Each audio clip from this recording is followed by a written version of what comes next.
111 সরকার আমরা দেখলাম যে তিনি একই সঙ্গে রাষ্ট্রপতি বা রাষ্ট্রপ্রধান এবং সরকার প্রধান ছিলেন।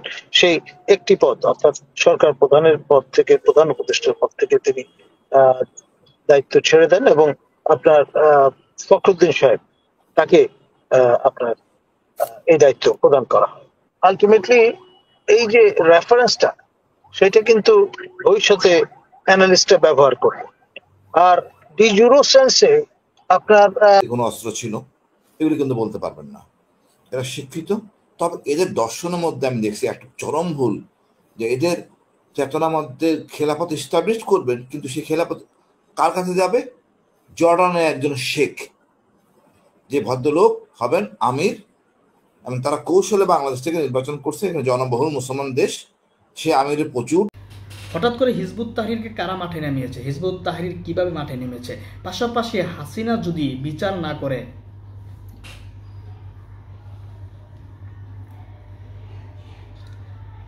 হিজবুত তাহরিরকে হঠাৎ করে কারা মাঠে নামিয়েছে, কাদের ইন্ধনে হিজবুত তাহরির মাঠে নেমেছে, এ বিষয়ে নিয়ে নতুন তথ্য ফাঁস করেছেন ডক্টর কলিমুল্লাহ এবং সাবেক একজন কর্নেল হাসিনুর রহমান। পাশাপাশি আলোচনা করেছেন জাতিসংঘ ইচ্ছা করলে সেনাপ্রধানের বা বাংলাদেশের সেনাবাহিনীর কি বিচার করতে পারে, এই বিচার কি আসলে যুক্তিযুক্ত হবে কিনা। প্রিয় দর্শক, আমরা সম্পূর্ণ আলোচনা শুনবো। আলোচনা শুনলে বিষয়টা আমাদের ক্লিয়ার হবে, জাতীয় সংঘ ইচ্ছা করলে সেনাপ্রধানকে অনেক কিছুই করতে পারবে। আকারে মিছিল এবং গ্রেপ্তার এই নিয়ে অনেক প্রশ্ন। আমরা আরো জানি যে হিজবুত তাহরিরকে নিষিদ্ধ ঘোষণা করেছিল বাংলাদেশ আওয়ামী লীগ, এবং বাংলাদেশ আওয়ামী লীগ জামাত ইসলামকেও নিষিদ্ধ করেছিল। তো জামাত ইসলাম রাজনীতি করতে পারলে হিজবুত তাহরির প্রশ্নে কেন গ্রেফতারের প্রশ্ন এসেছে সেটা, এবং হিজবুত তাহরির কেন গেরুয়া কালারের পতাকা নিয়েও করেছে। এর আগে আমরা দেখেছি কালো পতাকা নিয়ে করতে বা সাদা পতাকা। তো এগুলো নিয়ে আমরা আলোচনা করব। আমরা আরো আলোচনা করব যে জাতিসংঘ জুলাই আগস্টেই সতর্ক করেছিল সেনাবাহিনীকে যেন এই ধরনের সংঘর্ষে না জড়ায়, কিন্তু এই কথা মনে করিয়ে দিয়ে আসলে জাতিসংঘ কি চাচ্ছে, এবং কথা উঠেছে যে জাতিসংঘে সেনাবাহিনীর মিশন বন্ধ হতে পারে কিনা সেটা নিয়ে প্রশ্ন উঠেছে। এবং ভারতের প্রতিরক্ষা মন্ত্রী রাজনাথ সিং উনি বলেছেন যে বাংলাদেশের সাথে সুসম্পর্ক চায়। আমি এইসব নিয়ে আলোচনা করব। আলোচনার জন্য আমার সাথে দুজন অতিথি উপস্থিত আছেন, ডক্টর নাজমুল হাসান কলিমুল্লাহ, চেয়ারম্যান জানিপব, এবং হাসিনুর রহমান বীর প্রতীক। আপনাকে দুজনকে স্বাগত জানাচ্ছি আমাদের আজকের অনুষ্ঠানে। আমি এবং প্রিয় দর্শক, আপনারা যুক্ত হয়ে কথা বলতে পারবেন, তবে অল্প সময়ের জন্য। আমাদের সাথে আমি প্রথমে নাজমুল হাসান কলিমুল্লাহ, আপনার কাছে শুনতে চাই যে আমরা ইতিমধ্যেই গণমাধ্যমে বা সোশ্যাল মিডিয়াতে অনেক এনসিপির অনেক নেতাদের সাথে হিজবুত তাহরির অনেক মানে নেতাদের আমরা দেখেছি, ছবি দেখেছি। তো হঠাৎ করে এই অভিযান কেন, বা তারাও বা মিছিল নিয়ে বের হলো কেন, এগুলো নিয়ে আপনার কাছে একটু শুনতে চাই বিস্তারিত। দেখুন, হিজবুত তাহরিরের উৎপত্তি জেরুজালেম, যেটি এখন ইসরায়েলের অধিকারে আছে। আর আপনার এই অঞ্চল থেকে এই মুভমেন্টটি এক্সপোর্টেড হয়েছে ইউনাইটেড কিংডমে, এবং ইউনাইটেড কিংডম বা যুক্তরাজ্য থেকে এটা এক্সপোর্টেড হয়েছে টু বাংলাদেশ। মিডিয়াম হিসেবে প্রথমে কাজ করেছে একটি আইএনজিও, এবং তার কান্ট্রি র্যাপ নিজেই এদের একজন অ্যাক্টিভিস্ট ছিলেন, এবং তার সহযোগিতায় এখানে একটা নেটওয়ার্ক গড়ে তোলে। আবার এর পাশাপাশি আমাদেরই সহকর্মী ঢাকা বিশ্ববিদ্যালয়ের কৃতি ছাত্র ছিলেন, এবং আপনার তিনি আওয়ামী লীগ সমর্থিত যে নীল দল, সেই দলের মনোনীত প্রার্থী হিসেবে সিন্ডিকেট মেম্বারও নির্বাচিত হয়েছিলেন প্রফেসর মাওলা। তিনি ইংল্যান্ডে পড়তে গিয়ে এদের সংস্পর্শে এসে বর্ন এগেইন হয়ে যান। আর এর পাশাপাশি আমাদের যে flagship institution IBA, institute of business administration, তার শিক্ষক মহিউদ্দিন, তিনিও এদের এই ইডিওলজিতে অবগাহন। এই দুজন নোন, এবং তাদের আপনার কারান্তরালেও থাকতে পেরেছে, এবং তাদের মাধ্যমে আমাদের বিশ্ববিদ্যালয় থেকে শুরু করে প্রাইভেট অন্যান্য ইউনিভার্সিটি গুলোতে ক্রমে এরা পরিব্যাপ্ত হয় তাদের নেটওয়ার্ক। এবং এই যে আমাদের জুলাই অগাস্ট বিপ্লবের সময় তারা সক্রিয় হয়ে ওঠেন, তাদের সেলগুলো কাজ করতে থাকে এবং তারা, যেটা মজার ব্যাপার সেটি হচ্ছে, লোক হয়তো কম কিন্তু মার্কেটিংটা প্রবল। আপনার যেখানেই যাচ্ছেন ব্যানার নিয়ে যাচ্ছেন, যেখানেই যাচ্ছেন তাদের ওই পতাকা নিয়ে যাচ্ছেন এবং এগুলো করবার ফলে আপনার প্রচারণাটা ব্যাপক হয়েছে এবং সেটি ডেফিনেটলি দৃষ্টি আকর্ষণ করেছে ওয়েস্টার্ন ওয়ার্ল্ডের। এবং আপনি জানেন যে ইসলামিক স্টেট, আইএস, তারপরে হিজবুত তাহরির, এই ধরনের যে সংস্থা বা সংগঠনগুলো আছে, এগুলো তো কোনো আপনার ভৌগোলিক বা রাজনৈতিক সীমা মেনে কাজ করে না, অপারেট করে না। যেমন হিজবুত তাহরির তারা বিশ্বাস করে যে আপনার খিলাফত প্রতিষ্ঠা করা দরকার এবং আমাদের এখানে যে মিছিলটি তারা অর্গানাইজ করেছিল খিলাফত অ্যাবলিশ করার 101তম প্রতিষ্ঠা বার্ষিকী উপলক্ষে তারা এটার আয়োজন করেছে। আর আপনার নিশ্চয়ই মনে আছে মোস্তফা কামাল আতাতুর্ক, তুরস্কের জাতির পিতা, তিনি 1924 সনে ঘোষণা দিয়ে ওসমানীয় খিলাফতের অবসান ঘটান এবং তার এই 2025 হচ্ছে 101তম বছর এই খিলাফত অ্যাজ এ ইনস্টিটিউশন বিলুপ্ত হওয়ার। তো ফলে এক ধরনের ওই দিবসটাকে বেছে নিয়েছেন তারা তাদের সুবিধার্থে। আর এর পাশাপাশি যে জিনিসটা সেটা হচ্ছে ওয়েস্টার্ন ওয়ার্ল্ডের এবং আমাদের প্রতিবেশী রাষ্ট্র ভারতের ভালো রকমের প্রচারণা চলছে কিন্তু হিজবুতের বিরুদ্ধে। হিজবুত অনেক দেশে নিষিদ্ধ, আবার কিছু কিছু মিডল ইস্টার্ন দেশে এখন আইন বা বৈধভাবে তারা কাজ করছেন আইনসম্মত ভাবে। তো এই যে ব্যাপারটা বাংলাদেশে প্রথম আপনার শেখ হাসিনার আমলে এই দলটির উপর বা এনটিটির উপর ব্যান আরোপ করা হয় মূলত আপনার প্রয়াত মতিয়া চৌধুরী এবং মোনায়েম সরকার, যিনি আপনার এক সময় বিজ্ঞান ও প্রযুক্তি সম্পাদক ছিলেন আওয়ামী লীগের, তাদের উৎসাহে। এবং এই যে ব্যান আরোপ হলো এটা কন্টিনিউ করতে থাকে। এখন যখন শেখ হাসিনার এই সর্বশেষ আমলে আপনার 2 দিনের মধ্যে আপনার তার নিয়োজিত আইনমন্ত্রী জামাতে ইসলামী এবং তার অঙ্গ সংগঠন ইসলামী ছাত্র শিবিরের উপর ব্যান আরোপ করেন, তার আবার এই বিপ্লব সফল হওয়ার পরে তা প্রত্যাহারও করা হয়, উঠে যায় এই ব্যান। তখন আপনার হিজবুত তাহরিরের পক্ষ থেকে বলা হয় যে এক যাত্রায় পৃথক ফল হবে কেন, আমাদের উপরও আওয়ামী লীগ হাসিনা সরকার ব্যান আরোপ করছে, সুতরাং আমাদের উপরে ব্যান তুলে দিতে হবে। এবং এটা নিয়ে প্রচারণা করতে গিয়ে তাদের মিডিয়া সেলের যিনি সমন্বয়ক তাকে আটক করে সিটিটিসি, যারা এই জঙ্গিবাদ ইত্যাদি এই বিষয়গুলো নিয়ে স্পেশালাইজড স্বরাষ্ট্র মন্ত্রণালয়ের পুলিশের ইউনিট। এবং তার পরের খবর আমরা জানি না যে তাকে জিজ্ঞাসাবাদ করে ছেড়ে দেওয়া হয়েছে না তিনি এখনো আটক আছেন। আর এই ঘটনাকে কেন্দ্র করে প্রথমে 3 জন, পরে আপনি তো বললেন 36 জন আটক হয়েছেন।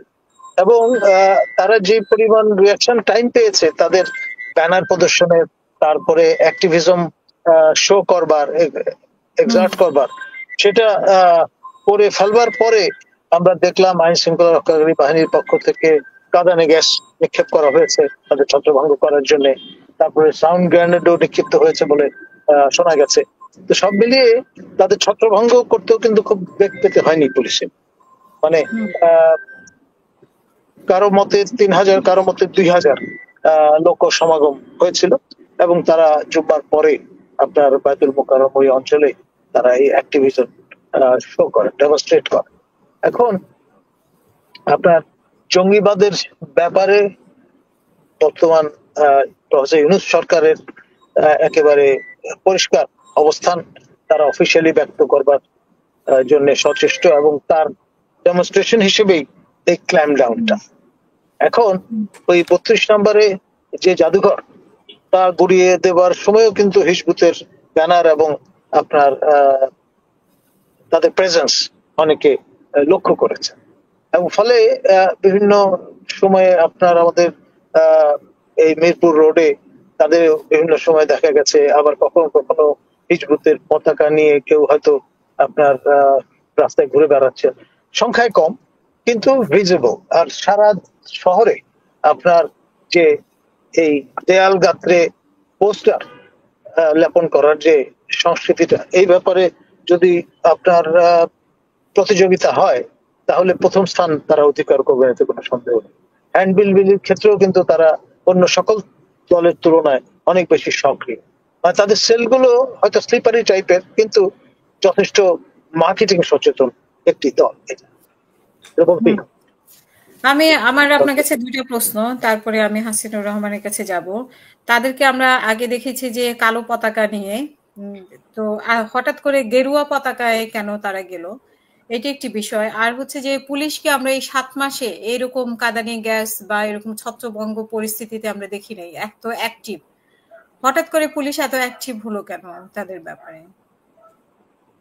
কারণ 7 আগস্টের পরেও তো আমরা দেখেছি তাদের মিছিল 32 নাম্বার যখন গুড়িয়ে দেওয়া হয় তখনও তারা ছিল, তাদের পতাকা নিয়েই ছিল, সেখানেও তাদেরকে কেউই বাধা দেয় নাই। তারপরে প্রকাশ্যে তারা 7 আগস্টের পরে মিছিল করেছে, 5 আগস্টের পরে, সেটাও আমরা দেখেছি। তো সেখানে হঠাৎ করে কেন পুলিশের এই আক্রমণ, বা পুলিশও এত অ্যাক্টিভ হলো কিভাবে? দেখুন, এটি বেসিক্যালি আমাদের এই রেজিমে যারা এখন ক্ষমতায় আছেন তাদের পলিসি ডিসিশন। তারা কোনো অবস্থায়, আর যাই হোক, জঙ্গি চরিত্রের রেজিম এটি, এই তকমা পড়তে চান না সঙ্গত কারণে। আমাদের প্রফেসর ইউনূসকে তো আমি আমার সেই কৈশোর থেকে চিনি, দেখেছি। উনি কিন্তু, আর যাই হোক, তাকে মৌলবাদী বলার সুযোগ নেই। তিনি আপনার সহজিয়া উদারনৈতিক চিন্তার মানুষ এবং খুব ফোকাসড একজন মানুষ। বেসিক্যালি নেহাত আপনার ভদ্রলোক, নিপাট ভদ্রলোক একজন। আপনার নারী অধিকার নিয়ে দীর্ঘদিন কাজ করেছেন, নারীর ক্ষমতায়ন নিয়ে দীর্ঘদিন কাজ করেছেন, এবং এই যে নোবেল তিনি জয় করলেন সেটিও কিন্তু যৌথভাবে তাকে প্রদান করা হয়েছে, আমাদের গ্রামীণ ব্যাংক অ্যাজ এন ইনস্টিটিউশন এবং ব্যক্তি প্রফেসর ইউনূস। এবং তার মূল টার্গেট অডিয়েন্সই কিন্তু নারীরা। সেখানে তার সারা জীবনের অর্জন শূন্য কোটায় চলে যাবে যদি এই তকমা আরোপ করা, এবং এটা ইন এ ওয়ে নাহক তকমাই বলতে হবে। কারণ আপনার বুদুর পিন্ডি বুদুর ঘরে বাংলায় যেটাকে আমরা বলি ইংরেজিতে বাক পাসিং, সেরকমের একটা বিষয়। আর যেহেতু কালো পতাকা নিয়ে সেন্সিটিভিটি আছে, সেই কারণেই বোধহয় তারা কৌশলী অংশ হিসেবে গেরুয়া পতাকা ব্যবহার করেছেন। এখন নিশ্চয়ই সেই কৃষ্ণপ্রভুর কথা আমরা ভুলে যাইনি। এই যে ইসকনের, তারাও তো এই গেরুয়া রংটাই ভালোবেসে ব্যবহার করেছে, তাই না? তো সেটাও একটা ক্যামোফ্লাজের অংশ হতে পারে। আর আপনার হঠাৎ এই ক্র্যাম্প ডাউনটা কেন, পাবলিক অর্ডার ম্যানেজমেন্ট যে পুলিশ ভুলে যায়নি, তারা তাদের যে প্রফেশনালিজমের কারণে যে কাজটি করতে প্রতিজ্ঞাবদ্ধ, দুষ্টের দমন শিষ্টের পালন, সেই অঙ্গীকার থেকে হয়তো তাদের এই আচরণ করতে হয়েছে। তবে একটা ভালো বিষয় যে কেউ মারা যাননি, কেউ খুন হননি, আপনার হয়তো আহত হয়েছে অনেকে। এবং স্ট্যাম্পিডে অনেক সময় গুলি ছাড়াও স্ট্যাম্পিডেও অনেক সময় যেতে পারে। আল্লাহর রহমতে সে ধরনের কোনো দুর্ঘটনা ঘটেনি।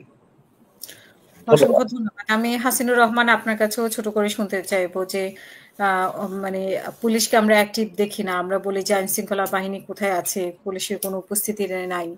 তো কালকে ভালোভাবে পুলিশের উপস্থিতি আমরা দেখতে পেয়েছি এবং অভিযান চলছে। তো এই যে অভিযান চলছে হিজবুত তাহরীরের ব্যাপারে, আমরা প্রথম দিকেও শুনেছি, অনেকেই বলেছেন যে হিজবুত তাহরীর একজন হচ্ছেন যে মাহফুজ আলম, যে আমাদের উপদেষ্টা আছেন, এবং অনেকের সাথে হিজবুত তাহরীর নেতাদের আমরা ছবি দেখেছি। তো তারা কি জেনে বুঝেই ওনাদের সাথে, ইভেন আমাদের প্রেস সচিবের ছবিও কিন্তু হিজবুত তাহরীর নেতার সাথে আছে। তো আপনার কাছে শুনতে চাই যে এখানে আসলে ঘটতেছে এটা কি?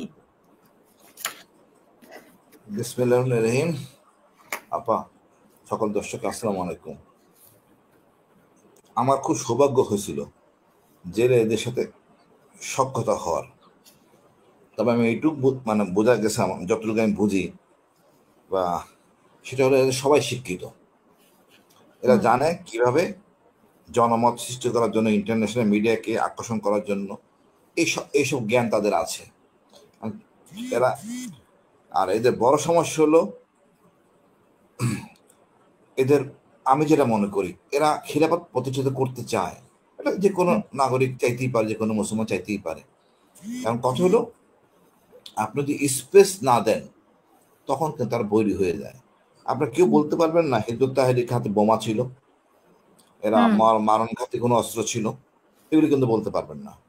এরা শিক্ষিত, তবে এদের দর্শনের মধ্যে আমি দেখছি একটা চরম ভুল, যে এদের চেতনার মধ্যে খেলাফত ইস্টাবলিশ করবেন, কিন্তু সেই খেলাফত কার কাছে যাবে? জর্ডানের একজন শেখ, যে ভদ্রলোক হবেন আমির, এবং তারা কৌশলে বাংলাদেশ থেকে নির্বাচন করছে, এখানে জনবহুল মুসলমান দেশ। সে আমিরের প্রচুর টাকা, সেই টাকা আসলে জনগণের কোনো সমস্যা থাকবে না, সবাই শান্তিতে থাকবে, কোনো আপনার কোনো অভাব থাকবে না।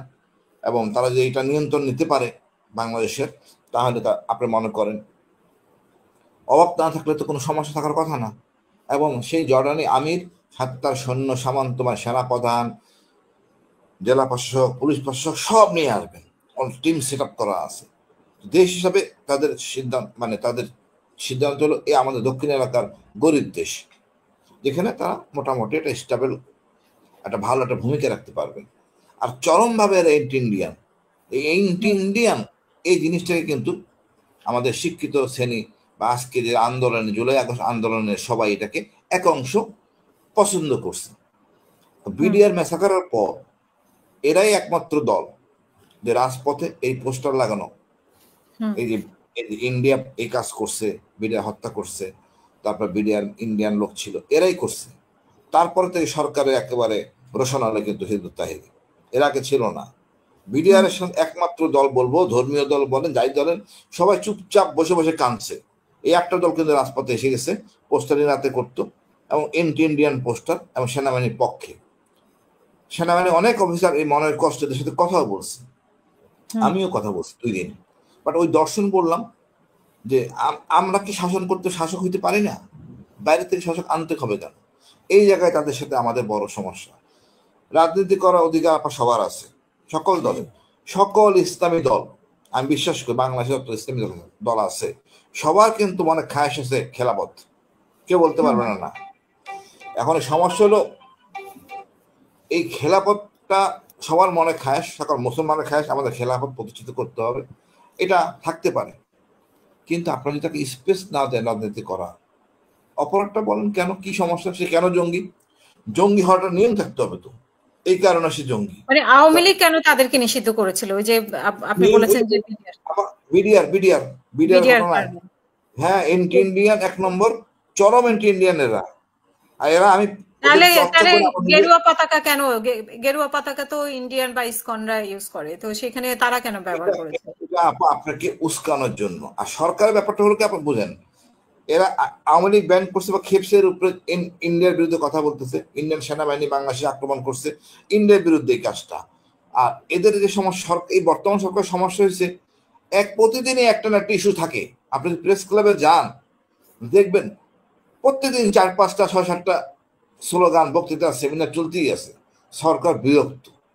আমি শুক্রবার দিন তো একটা ভালো একটা আয়োজন, ওই হিজবুত তাহরির না করলে অন্য কেউ করতো, হিজবুত তাহরির না করলে অন্য কেউ করতো। তবে যা হোক, আমি মনে করি সরকারের উচিত আমাদের একটা ধর্মীয় রিসার্চ সেন্টার থাকা দরকার। আমরা এত বড় একটা দেশ, এখানে ধর্মীয় রিসার্চ সেন্টার নাই আমাদের। ইসলামিক ফাউন্ডেশন তো একটা কি বলবো, কি প্রতিষ্ঠান আমি জানি না, রিসার্চ সেন্টার থাকা দরকার আছে এখানে। আপনি যদি পীরদের দর্শন যদি দেখেন, আমাদের দেশে পীর, এদের দর্শন যদি দেখেন, আপনার মাথা খারাপ হয়ে যাবে। এক এক হুজুর এক এক জায়গায় বয়ান করতেছে, সেটা সরকার নিয়ন্ত্রণ করতেছে না। সরকারের এই ইসলামটাকে একটা ফরম্যাটে আনার জন্য একটা রিসার্চ সেন্টার দরকার। তোমরা এই পেরিমিটারের বাইরে যাবে না। তোমরা হিজবুত তাহরির মনে করে, খুব পছন্দ করে মুআবিয়া যুদ্ধ চেতনা। আমি আবার মুআবিয়া যুদ্ধ চেতনা বলি, এটা কোনো চেতনাই হইতে পারে না। তুমি অন্য ধর্মের লোককে আঘাত করতে পারো না, নবী যেটা করেননি। জোর করে কারো তুমি ধর্মে আনবে না, তোমার ব্যবহার দিয়ে তুমি মানুষকে ধর্মে আনবা।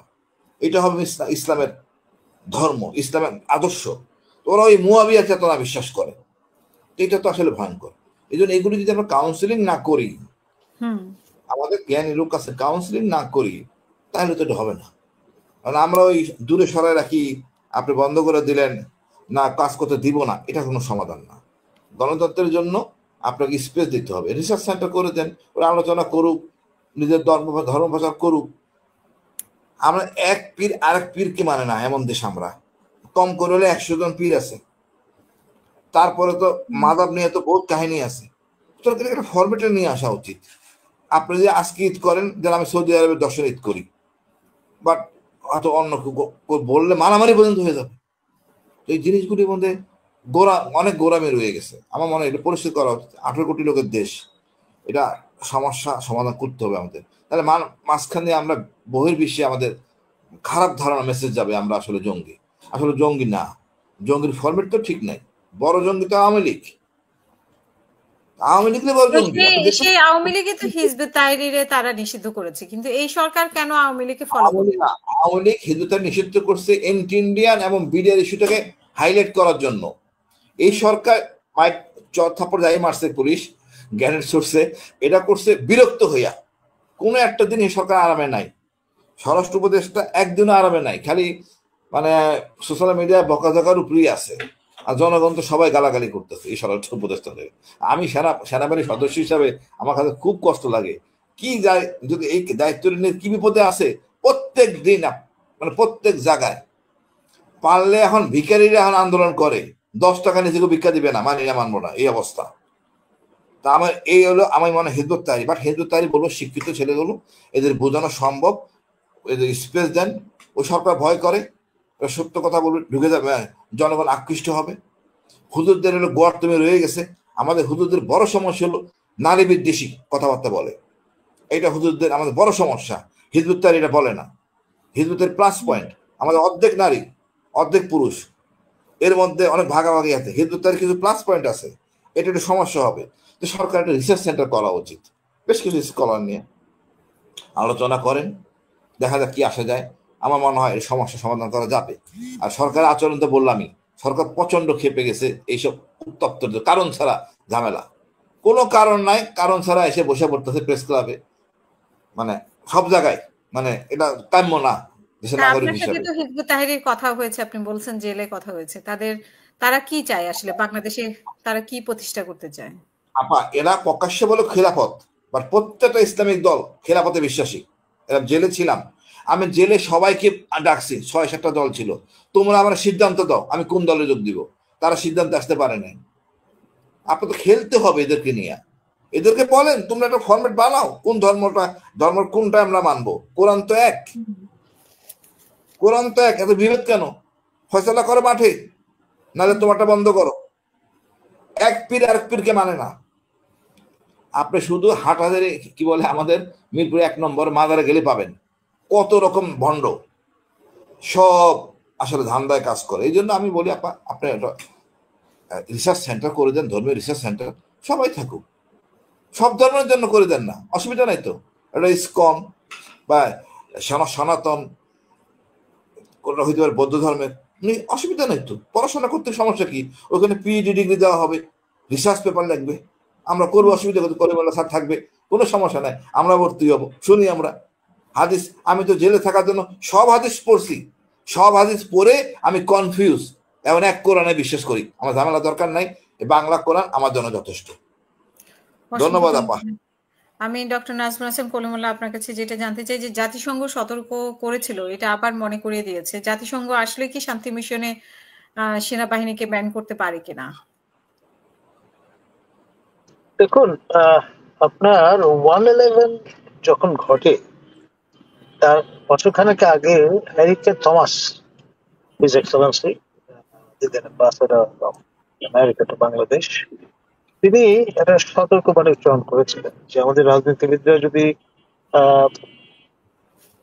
ঘুম থেকে জেগে না ওঠেন তাহলে আপনার ভয়ঙ্কর একটা কিছু ঘটবে সামনে বাংলাদেশে। এখন কে কার কথা শুনে কনভিনিয়েন্টলি বিষয়টাকে হালকা হয়ে নেওয়া হয়েছে, এবং পরে যখন ঘটনাটি ঘটে গেল এমন একটি অজুহাত বা কারণ দেখিয়ে আপনার লেক ক্যাসল নামে আপনার গুলশানে লেকের পাশে হোটেল আছে, তো সেখানে আপনার ওই জাতিসংঘের দুইজন কর্মকর্তা, যত মনে পড়ে একজন নেপালি নাগরিক আর একজন বেলজিয়াম, তারা একটা স্যুট ভাড়া করে আপনার সেখানে অফিস খুলেছিলেন, মানে রেসিডেন্সিয়াল কাম অফিস, রেসিডেন্স কাম অফিস এই ধরনের। এবং সেখানে আপনার তারা ঘোষণা দিলেন যে তারা এটা গুটিয়ে চলে যাবে। এখন দুইজন ব্যক্তি যারা এক ধরনের প্রতিনিধিত্ব করছেন কিন্তু ভিন্ন মিশনে এসছেন, তারা অফিস গুটিয়ে চলে যাচ্ছেন। এইটাকে উপস্থাপন করা হলো যে জাতিসংঘ বাংলাদেশ থেকে উঠে করে চলে যাচ্ছে। খুব স্কিলফুলি এই গিমিকটা ব্যবহার করে জাল মঈনুদ্দিন আপনার এই কুদিতা এক অর্থে আমি বলবো, আমাদের শ্রদ্ধেয় লেফটেন্যান্ট জেনারেল আমিনুল করিম স্যার তখন military secretary to the president ছিলেন। আমাদের যারা গিয়ে সেখানে হাজির হয়েছিলেন, যতদূর মনে পড়ে ওয়ান স্টার জেনারেল জেনারেল বারি তিনি গিয়েছিলেন বঙ্গভবনে, এবং আমাদের তৎকালীন মহামান্য রাষ্ট্রপতি ইয়াজউদ্দিন আহমেদ স্যার, আমাদের জ্যেষ্ঠ কলিগ, তিনি প্রথমে অনিচ্ছুক ছিলেন, কিন্তু তারপরেও তাকে ইন এ ওয়ে আন্ডার ডিউরেস আপনার কবুল করতে হয়েছে। এবং তার ফলেই 111 সরকার আমরা দেখলাম যে তিনি একই সঙ্গে রাষ্ট্রপতি বা রাষ্ট্রপ্রধান এবং সরকার প্রধান ছিলেন। সেই একটি পদ অর্থাৎ সরকার প্রধানের পদ থেকে, প্রধান উপদেষ্টার পদ থেকে তিনি দায়িত্ব ছেড়ে দেন এবং আপনার ফখরুদ্দিন সাহেব তাকে আপনার এই দায়িত্ব প্রদান করা হয়। এই যে এটা এক ধরনের গিমিকের মাধ্যমে খুব কায়দা করে এই যে স্টেজ করা হলো কাইন্ড অফ কুদিতা, সেটি সফল হয়েছে। এবং আপনার এই যে সাফল্য, সেটি কিন্তু নৈতিকভাবে বলা যায় না যে জাতিসংঘ অফিসিয়াল অ্যাপ্রুভালের মধ্য দিয়ে বা একটা ম্যান্ডেটের মধ্য দিয়ে এই কাণ্ডটি ঘটেছে।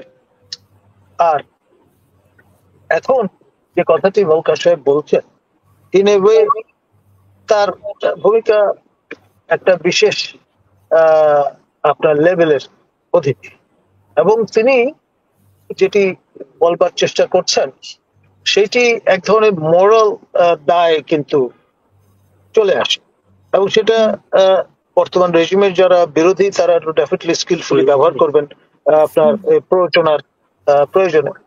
এবং আপনার আলটিমেটলি এই যে রেফারেন্সটা, সেটা কিন্তু ভবিষ্যতে অ্যানালিস্টরা ব্যবহার করবে। আর ডি জুরো সেন্সে আপনার একটা বিপ্লবের যে লেজিটিমেসি, সেটি নিয়ে প্রশ্ন তোলার সুযোগ তৈরি হয়ে যায় এর মধ্য দিয়ে। মানে খুব সহজ সরল ভাবে, সাদামাটা ভাবে দেখবার সুযোগ কিন্তু নেই। সেই জন্যে পক্ষে বিপক্ষে যে ডিসকোর্স, সেগুলো গঠিত হওয়া ভালো এবং আপনার যৌক্তিক একটা আপনার ডিবেট হতে পারে এই বিষয়গুলো নিয়ে। ধন্যবাদ। আমি আরেকটা, আমরা এই যে নতুন সংগঠন যারা যখন সমন্বয়ক ছিল, এখন তো তারা সমন্বয়ক বলছে যে সমন্বয়ক বলে কিছু নেই, তো তাদেরকেই তো আমরা জানতাম যে তারা হিজবুত তাহরির, অনেকে আমরা এভাবেই শুনেছি 7 আগস্টের মানে 5 আগস্টের পরে। দেখুন, প্রচারণা তো নানান রকমের হচ্ছে, ক্যামোফ্লাজ এটা একটা বিষয়, তারপরে ইমপারসোনেশন, যেমন ছাত্রলীগের সংগঠনে নানান পদবি নিয়ে এই বিপ্লবের অগ্রসৈনিকেরাই আপনার অবস্থান নিয়েছিলেন, কারণ এছাড়া কোনো গত্যন্তর ছিল না। তারা যদি তাদের সঠিক পরিচয় ব্যবহার করতে যেতেন, ডেফিনেটলি ছাত্রলীগ তো তাদের স্পেয়ার করতো, মেরে ফেলতো। তো ফলে অনেক সময় এই ধরনের ক্যামোফ্লাজের প্রয়োজন পড়ে। রণনীতি এবং রণকৌশল বলে একটা বিষয় আছে, আমার sir will bear me out. মানে যুদ্ধ এবং ভালোবাসার ক্ষেত্রে আপনার যে কোনো পথ আপনি অবলম্বন করতে পারবেন নৈতিকভাবে, সেটাকে আপনার কেউ দোষের বলে মনে করেন না। জি, অনেক ধন্যবাদ। আমাদের সাথে 2 জন দর্শক আছেন, 1 মিনিট করে যদি সময় নেন। ইস্তিয়াক, আপনার প্রশ্ন বা মতামত প্লিজ। আসসালামু আলাইকুম। আমি 2 মিনিট সময় নেব। প্রথম কথা হচ্ছে যে as I spoke earlier in your show that as I predicted, I would have to say that Hizbut Tahrir is raw affiliate like Tehrik-i-Taliban Pakistan, UPDF। তো এটা কেন বললাম, কারণ হচ্ছে হিজবুত তাওহীদের ভিডিওগুলো যদি দেখেন, যে পরিমাণে তারা এন্টি মুসলিম, এন্টি আলেম ওলামা, এন্টি মানে ইসলামী ভ্যালু কথাবার্তাগুলো প্রচার করে বলে, ইশতিয়াক ভাই, একেবারে পুরা আপনার বলতে পারেন আমি হিন্দুত্ব একটু ইন্টারাপ্ট করব। আপনি যে কয়নের উচ্চারণ করছেন হিজবুত তাওহীদ আর হিজবুত তাহরির ভিন্ন সংগঠন, কিন্তু সেজন্য এটাতে মানে মিশিয়ে ফেলা ঠিক হবে। আমার ধারণা আপনি সম্ভবত হিজবুত তাহরির সম্পর্কে বলতে চাচ্ছেন, নট হিজবুত তাওহীদ। ধন্যবাদ। তাহরির সেইটা হচ্ছে যে এত ইসলাম বিদ্বেষী কথা বলে এরা এখন আসছে খেলাফত নেয়, এটা রিডিকুলাস। দেখেন আমি একটা কথা বলবো ম্যাডাম, সবসময় আপনার সাথেই কর্নেল হাসিনুর স্যারও ছিলেন, সম্ভবত 2 মাস আগে আমি প্রেডিকশন করেছিলাম এটা একটা টুল, সময় মতো এটি ইউজ হবে। দেখেন বাংলাদেশে কয়েকটা সিকোয়েন্স আপনি দেখেন। বাংলাদেশে যখন ভারতের চিকিৎসা বয়কট হয়, তারেক রহমানরা পিনাকিরা বয়কট করে, তখন গিয়ে আপনার বাংলাদেশে মানে সার্কামসাইজেশনে গিয়ে ডায়াজেফাম খায় শিশুরা মারা যায়। 2500 বছরের ইতিহাসে এরকম নজির থাকে না। বাংলাদেশে কখনো রাসেল ভাইপার আসে, মানে ভারত যেটা প্রয়োজন সেটাই আসে। এখন শুরু হয়েছে নারী দিবসে গণহারে ধর্ষণ। আপনি দেখেন 1 ঘন্টা আগের খবর, সীতাকুণ্ডেও ধর্ষণ হয়েছে, একটা ছেলেকে আটকে রেখে মেয়েকে ধর্ষণ করছে ছেলেরা। দেখেন এই জিনিসগুলো কিন্তু কোনো ইনসিডেন্ট না, কোইন্সিডেন্ট না, ইত্তেফাক না, এগুলো একটা সিস্টেমেটিক অ্যাগ্রেশন। এইটা কেন হয় আমি আপনাকে বলি। মূলত হচ্ছে বর্তমানে বাংলাদেশে মুসলিম নারীদের সিস্টেমেটিক ভাবে ধর্ষণ, ভারতে পাচার করা হচ্ছে, সেটা নিয়ে বাংলা এডিশনেও নিউজ হয়েছে। সেখান থেকে একটা দৃষ্টি ঘোরানোর এবং বাংলাদেশের নারী দিবসটাকে আন্তর্জাতিক অঙ্গনে ইউনূস সাহেবকে বিতর্কিত করা, যে বাংলাদেশ একটা তালেবানি রাষ্ট্র, মৌলবাদী রাষ্ট্র, সেখানে নারীদের কোনো নিরাপত্তা নাই, ইউনূসকে ডেমোনাইজ করা, সেই অভিলক্ষে এই কাজগুলো করা হচ্ছে। এটা একটা সিস্টেমেটিক স্যাবোটাজ বা আনন্যাচারাল কোইন্সিডেন্স, যেটা ইন্ডিয়া এবং হিন্দুত্ববাদ এবং ফ্যাসিজমকে আপনার একটা সুবিধা দেবে। সেকেন্ড বিষয় হচ্ছে যে আরেকটু বলবো, ফ্ল্যাগ আপনি দেখেন, এই স্যাফরন ফ্ল্যাগ তারা কিন্তু ব্ল্যাক ফ্ল্যাগও নিতে পারতো, হোয়াইট ফ্ল্যাগ নিয়েছে, ব্ল্যাক ফ্ল্যাগ নিয়ে তারা ইয়েলো ফ্ল্যাগ নিতে পারতো। Why not yellow, only saffron? কেন? এটা স্যাফরন গেরুয়া, এটা আরএসএস এর ফ্ল্যাগ, এটা আরএসএস জঙ্গিদের ফ্ল্যাগ, এটা কেন নিছে? দেখেন একটা সূক্ষ্ম বিষয় লক্ষ্য করবেন, ওই ইসকন, ওই যে আরএসএস এর যে ফ্ল্যাগটা, এই যে স্যাফরন ফ্ল্যাগটা যে নিছে ওরা, তার ভিতরে কিন্তু ওরা কোনো কলেমা লেখে নেই, কলেমা লেখছে সাদা এবং কালো পতাকায় লিখে দেখবেন, আমি যতটুকু দেখেছি, if I am not wrong. কারণ হচ্ছে যে আপনি এই কথাটাই মনে রাখবেন, গোবিন্দকে আমি যেটা বলেছিলাম যে কোরআন ইকবালরা, গদা ইকবালরা গিয়ে মা দুর্গার পায়ের নিচে রাখে, কিন্তু মা দুর্গার মাথার উপরে কোরআন রাখে না, ওরা এই পাগল না। অর্থাৎ গেরুয়ার উপরে ওরা কলেমা লিখবে না, এই পাগল ওরা না। অর্থাৎ বুঝতে হবে এইখানে ওরা স্যাবোটাজ করতেছে, এইটার উদ্দেশ্য এটা। এর মাধ্যমে প্রমাণ করতে চাইতেছে যে গেরুয়া ফ্ল্যাগ নিয়ে যারা হত্যাকাণ্ড করেছে, সন্ত্রাসবাদ করেছে, তাদের সাথে ইসকনের কোনো সম্পর্ক নাই, তারা জামাতের লোক, কারণ জামাতের হিন্দু উইং আছে, বিএনপিতেও হিন্দু আছে, সুতরাং এটাকে এইভাবে তারা একদিন এস্টাবলিশ করবে। এবং to be quite honest madam, আমি আপনাকে পার্সোনালি অ্যাফার্ম করতেছি, আমি 2 জন ব্যক্তির নাম দেব চ্যালেঞ্জ করে, ডিজিএফ এর বাবার সাথে এটাকে অ্যারেস্ট করার। একজনের নাম আমি আপনাকে সাথে কয়েকবার দেখাইছি, চ্যালেঞ্জ করে বললাম অ্যারেস্ট করতে পারবে না। একজনকে অলরেডি দেখাইছি, অ্যারেস্ট করে সাধ্য হয়নি। আরেকজনের কথা বলবো, কিন্তু তাকে অ্যারেস্ট করতে পারবে না। আমার কাছে আসেন, আমি নাম্বার দিয়ে দিই। এরা পুরাপুরি অ্যান্টি মুসলিম, ইমামতি করতেছে, আপনি কি বলবেন? এই কারণেই হচ্ছে কালকে যে ঢাকা বিশ্ববিদ্যালয়ে যে এক আপুর সাথে মানহানিকর বক্তব্য দিছে, সেই লোকটা তো একটা লম্পট। সেই লম্পটের পক্ষে যে দাঁড়াইছে বিক্রমপুরী, সে নিজেই একজন উগ্রবাদী, সে আদৌ মুসলিম কিনা সেটাই প্রশ্নবিদ্ধ বিষয়। আপনি দয়া করে তাকে গ্রেফতারের আওয়াজ তোলেন। এরা স্যাবোটাজার। আমি ঢাকার পাশের কোন ডিস্ট্রিক্টের কথা বলতেছি, একজন ইমাম, সে মুসলিম না। দয়া করে কেউ আগে আসেন, ধরবেন কিনা, চ্যালেঞ্জে আসলাম। আসসালামু আলাইকুম। অসংখ্য ধন্যবাদ। আমাদের সাথে আছেন মোহাম্মদ হাফিজ, আপনার প্রশ্ন বা মতামত প্লিজ। আসসালামু আলাইকুম। জি বলেন।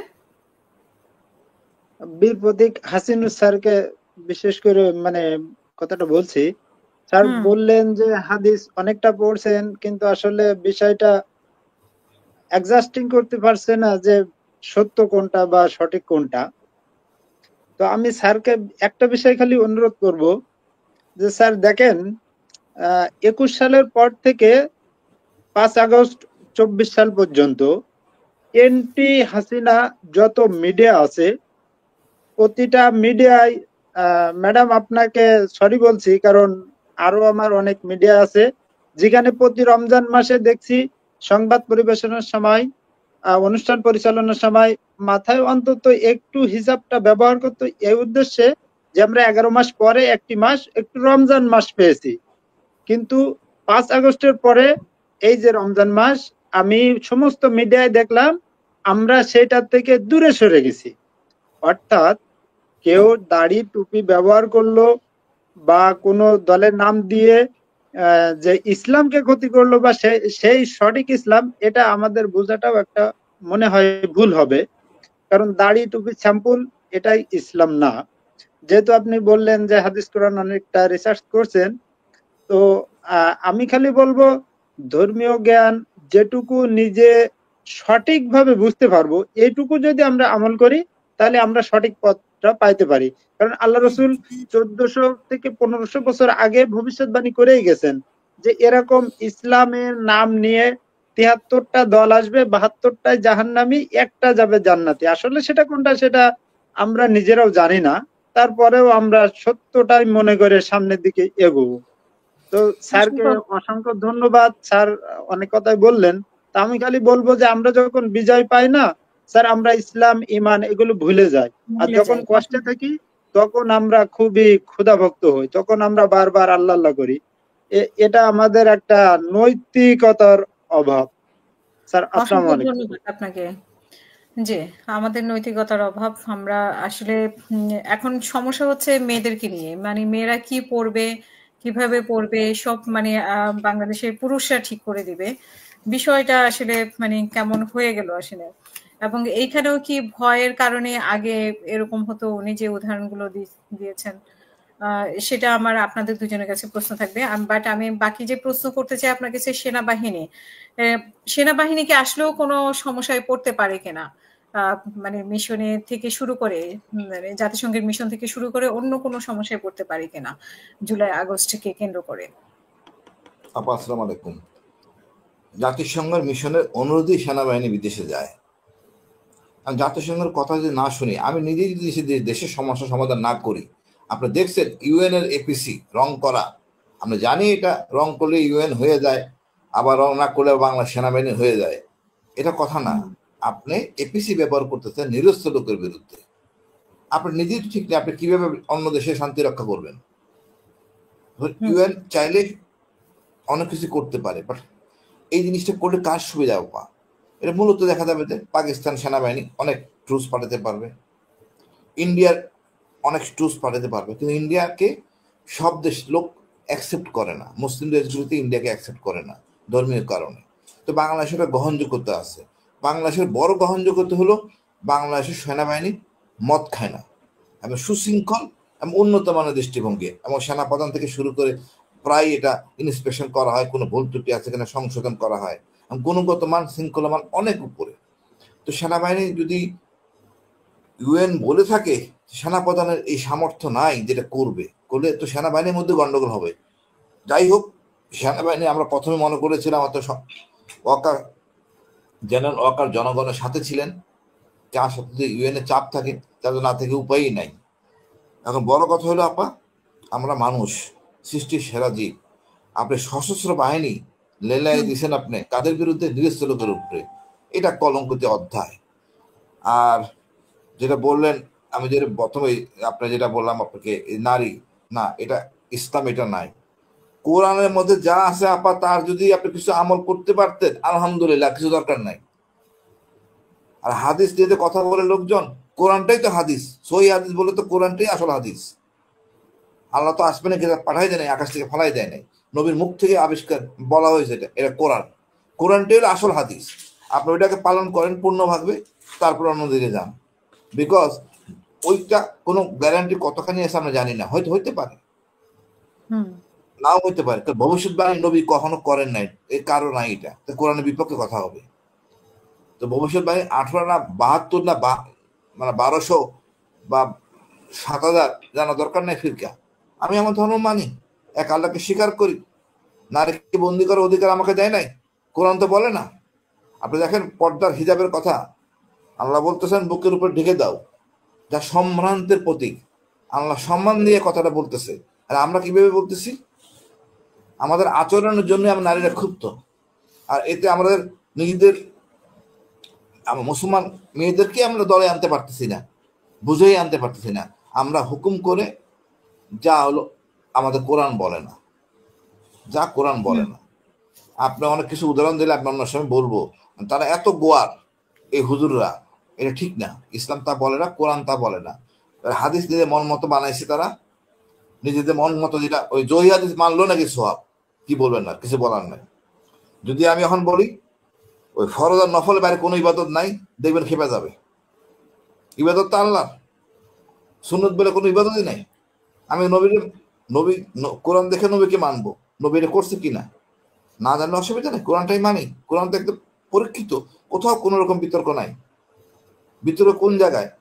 আগে কোরআনটা মানে শেষ করি, তারপর অন্য জায়গায় যাই, আমি মনে করি কোনো বিতর্ক থাকবে না। এখন অনেকে অনেক রকম কথা বলেন, আসলে সরকারের উচিত একটা ফ্রেমওয়ার্ক করে দেওয়া, নাহলে এইসব ঝামেলা বাড়তেই থাকবে। এখন আপনার গায়ে লাগছে মনে হয়, আপনি চুল খোলা, রমজান মাস, বড় বড় বড় সমস্যা। এখন কি করা যাবে? চুল খুলে কি অপরাধ, দণ্ড আছে বলতে পারবে কোনো হুজুর? এই চুল খোলার জন্য কোনো দণ্ড আছে? আর যেটার জন্য দণ্ড আছে পিছনে বিপদ করা, তাহলে আমাদের রাষ্ট্রীয়ভাবে নিয়ম করে দিতে হবে যে চুল খোলা রেখে ধর্ম আপনি যারা রাষ্ট্র নিয়ম করবে কেন? হ্যাঁ, তাহলে আমরা ব্যক্তিদের জন্য কোনো দণ্ড নাই, কিন্তু একটা মানুষের পিছনে কষ্ট দেওয়া, মানুষের ঘৃণা করা, মানুষের পিছনে কথা বলা, কারো জমি দখল করা, কারো অন্য জুলুম করা, তার জন্য দণ্ড আছে। সেই জায়গায় কথা বলবে না, ওই ফালতু জিনিস নিয়ে ঘোরাফেরা করে। মানে কিছু বলার নাই, দুঃখিত, অনেক হুজুর মনে কষ্ট পাবেন। আমি বলি আমরা সবাই মানুষ, সবার সমঅধিকার। ইসলামে নারীরা যুদ্ধ করছেন সশস্ত্র অবস্থায়। একটা নারী যুদ্ধ করলে তার কি বাদ থাকে? কিছু তো থাকে না। কিন্তু এখন যদি মসজিদে নামাজ পড়তে গেলে এক এক হুজুর এক কথা বলে, মসজিদে না পড়াই উত্তম, এটা মাকরু। তো আমাদের হুজুরাই আমাদেরকে মিসগাইড করছে। আমি হুজুরা মনে করবো আমরা কোরআনটাকে আঁকড়ে ধরি, আলহামদুলিল্লাহ। তারপর সহিহ হাদিস এরা দেখবেন যখন বিতর্ক নাই, কিন্তু মানতে কোনো আপত্তি নাই। আমি একটু ভিন্ন আলোচনায় যেতে চাই যে ভারতের প্রতিরক্ষা মন্ত্রী রাজনাথ সিং বলছেন যে বাংলাদেশের, ওনারা কয়েকদিন আগেও বলেছেন যে বাংলাদেশকে ঠিক করতে হবে। আজকে কেন বলছেন যে বাংলাদেশের সাথে সুসম্পর্ক? আর যে সম্পর্ক দাঁড় করিয়েছেন সেই সম্পর্কে সুসম্পর্ক আসা সম্ভব কিনা সেই সম্পর্ক থেকে? আপা, ভারতের থেকে আমার কিছু নেওয়ার নাই, কিছু শেখার নাই। আমাদের সৃষ্টি হওয়ার পর থেকে ভারত আমাদের শান্তি বাহিনী সৃষ্টি করছে। আমাদের 30,000 বাঙালি মারা গেছে। একটা রাজনীতিবিদ বাংলাদেশের 53 বছরে বা 50 বছর পরে, মানে সৃষ্টি হওয়ার পরে থেকে একটা কথা বলেন নাই। এরা রাজনীতি করেন, ভারতে চামটামি করেন। আমাদের প্রচুর সেনাবাহিনী মারা গেছে, বিডিআর, পুলিশ, বাঙালি, নিজের মানে বিজ্ঞ রাজনীতিবিদ। ভারতকে নিঃশর্ত ক্ষমা চাওয়া উচিত পার্বত্য চট্টগ্রামের জন্য। 10 ট্রাক নিয়ে কত লাফালাফি করছে তারা। 10 ট্রাককে আমাদের জেনারেল রেজাকুল হায়দার, ব্রিগেডিয়ার রহিম মাথায় করে নিয়ে যাচ্ছিলেন অস্ত্রগুলি। ওগুলো ছিল বিনদেশি গেরিলারা নিয়ে যাচ্ছিল তাদের জন্য, হয়তো তারা জানতেন।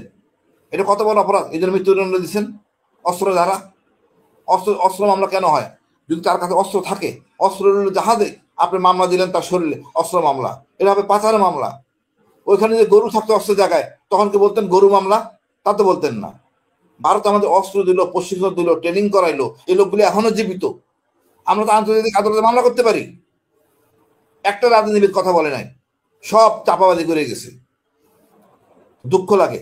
আমাদের সাথে ভারতের সম্পর্ক না থাকলে চলবে, তবে আমরা একটা আমব্রেলার মধ্যে আছি, সুসম্পর্ক, মর্যাদার ভিত্তিতে, সমমর্যাদার ভিত্তিতে। তবে এই না যে আপনি ছোট দেশ, দাদাগিরি চলবে না। চোখে চোখ রেখে কথা বলতে হবে। আমরা স্বাধীন দেশের নাগরিক, আমাদের একটা গর্ব আছে, রক্ত দিয়ে দেশ স্বাধীন হয়েছে। আমরা নতুন বিপ্লবে আমরা একদম হাতছা রক্ত দিয়েছি, আমরা ইয়াং জেনারেশনের রক্ত। আমরা চিনতে পারছি এই রক্তের মাধ্যমে কে আসলে আমাদের শত্রু। আমাদের প্রধান সার্বভৌমত্বের শত্রু হলো ব্যারিস্টার ফুয়াদের ভাষায় আওয়ামী লীগ। আমিও মনে করি আমাদের প্রধান শত্রু হলো গিয়া, সার্বভৌমত্বের শত্রু হলো গিয়া আওয়ামী লীগ, তারপর হলো ভারত। ভারতের সম্পর্ক থাকবে সমমর্যাদার ভিত্তিতে, বাট কোন রকম 19-20 হবে না, একদম সমান সমান। ধন্যবাদ আপা। অসংখ্য ধন্যবাদ। একজন দর্শক নিয়ে আমরা শেষ করব। সাজ্জাদ আলী, আপনার প্রশ্ন বা মতামত। আসসালামু আলাইকুম, আমার কথা শোনা যায়? জি, শুনতে পাচ্ছি। জি, আমার দুইটা প্রশ্ন। একটা প্রশ্ন হলো যে আপনার বাংলাদেশ কিন্তু সিরিয়ার আগে আপনার স্বৈরাচারের কাছ থেকে মুক্ত হয়েছে। হ্যাঁ, কিন্তু সেই সিরিয়াতে গত কয়েকদিনের ভিতরেই অলরেডি 126 জনের ফাঁসিও কার্যকর করছে এবং অলরেডি কন্টিনিউয়াস তারা শাস্তি দিয়ে যাচ্ছে। কিন্তু আমরা আজকে প্রায় 7-8 মাস চলতেছে, এখন পর্যন্ত একজনকে আমরা শাস্তির মুখোমুখি করতে পারলাম না, 1 নম্বর। আর 2 নম্বর প্রশ্নটা হলো আমার একটা ভিন্ন ধরনের প্রশ্ন। আজকে যেহেতু উইমেন্স ডে, আমার প্রশ্নটা ওই দিক থেকেই যে আমরা সবাই আপনার যারা মারা গেল, শহীদ হলো বাংলাদেশের সমন্বয় যারা আপনার এই জুলাই আগস্টে মারা গেল, আমরা শুধুমাত্র যারা মারা গেল তাদের বিষয়ে বলতেছি, কিন্তু এই পবিত্র মায়ের গর্ভে এই পবিত্র সন্তানগুলো যারা জন্মগ্রহণ করলো, এই মায়েদেরকে কি আমরা কোনোভাবে সম্মানিত করতে পারলাম নাকি? প্রশ্ন এই জায়গাটা। কারণ আপনি দেখেন, যখন জুলাই আগস্টে একটা বাচ্চা মারা গেছে, তখন কিন্তু একটা মা কান্নাকাটি করে বলতেছিল যে একটা বাচ্চা মানুষ করতে যে কত কষ্ট লাগে, কত দিন লাগে, কত শ্রম লাগে, এক বুলেটে আমার সন্তানটা মারা গেল। তো এই জিনিসগুলো আমরা কিন্তু এখন সম্মানিত করতেছি বাচ্চাদের মাধ্যমে। হ্যাঁ, কিন্তু এই মারা যদি তাদেরকে এভাবে তৈরি না করতো, মেন্টালিটি ভাবে সেট না করতো, তাহলে কিন্তু তারা তাদের জীবনটা এভাবে বাংলাদেশের মধ্যে দিত না। তার প্রশ্ন এই জায়গাটাই, আমরা কি আমাদের মাদেরকে, যারা মারা গেছে সন্তানগুলো, তাদের মাদেরকে আমরা প্রপার সম্মানটা দিতে পারলাম নাকি? এটা আমার প্রশ্ন। সালামু আলাইকুম। অসংখ্য ধন্যবাদ। জি, মাদেরকে আজকে নারী দিবসে তো মাদেরকে সম্মান দেওয়া উচিত ছিল, আমরা কেন দিতে পারলাম না? ডক্টর নাজমুল হাসান কলিমুল্লাহ এবং ভারতের প্রতিরক্ষা মন্ত্রী যেটা বলেছে, এর আগে ভারতের সেনাপ্রধানও বলেছে যে নির্বাচনের পরে বাংলাদেশের সাথে আবার স্বাভাবিক একটা সম্পর্ক হবে নতুন সরকারের সাথে। তো আর মানে সব মিলিয়ে আপনার কাছে শুনতে চাই যে সম্পর্কটা আসলে মানে সেই ভারতের সাথে আগের মতো হবে কিনা, নাকি আওয়ামী লীগের সাথে যে সম্পর্কটা ছিল সেটা অন্য সরকারের সাথেও বা সম্ভব কিনা ভারতে? ধন্যবাদ। দেখুন, আসলে গুড ফুড ফর থট আপনি তখনই লাভ করবেন যখন আপনি রিসেপটিভ থাকবেন। এখন কখন বা শেলের মধ্যে যদি আপনি থাকেন, তাহলে আমাদের এই যে দর্শক শ্রোতা যে চমৎকার আইডিয়াটা দিলেন, সেটা আপনি গ্রহণ করতে দেরি করে ফেলবেন। এবং এখানে বিষয়টা তাই দাঁড়িয়েছে।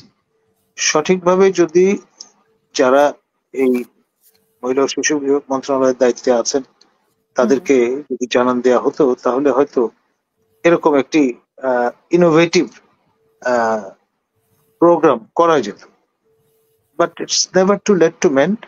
এবছর না হলেও সামনের বছর 8 মার্চ হয়তো সেটি করার জন্য সচেষ্ট হতে পারে মন্ত্রণালয়, যদি বিষয়টি তারা কগনিজেন্সে নেয়। ভারত তারা কিন্তু মিলিটারি ডিপ্লোম্যাসি অ্যাঙ্গেলে এখন কথা বলছে।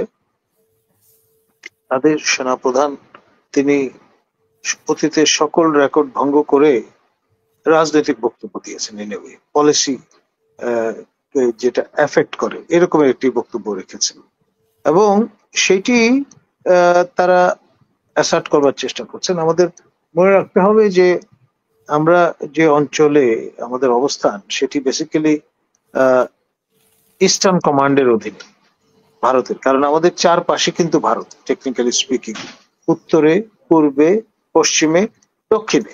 দর্শক, আলোচনা শুনেছেন। হিজবুত তাহরির মাঠে নামানে কিন্তু আগে থেকে একটা সন্দেহ যে গোয়েন্দা সংস্থারাই তারা মাঠে নামিয়েছে, তারা নিজেরাই দেশকে অস্থিতিশীল করার জন্য তারা মাঠে নামিয়েছে এমন সন্দেহ করা হচ্ছিল বিশেষ কারণে, বিশেষভাবে।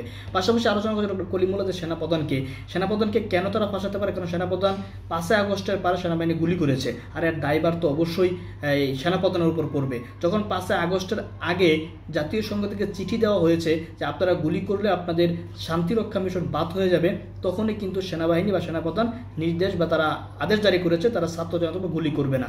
এর আগে যে গুলিগুলো করা হয়েছে, জাতিসংঘ এই রিপোর্টে বলা হয়েছে যে সেই কারণে সেনাপ্রধানেরও সায় রয়েছিল, এবং সেনাপ্রধান বিভিন্ন জায়গায় ড্রোনের মাধ্যমে ছাত্র জনতার যেখানে সমাবেশ রয়েছে, যেখানে তার সমাগম রয়েছে, সেই জায়গাগুলো নির্ধারণ করে দিয়েছে সেনাবাহিনীর একটি হেলিকপ্টারের মাধ্যমে, ড্রোনের মাধ্যমে, এবং সেখানে জাতীয় সংঘের হেলিকপ্টার ব্যবহার করা হয়েছে।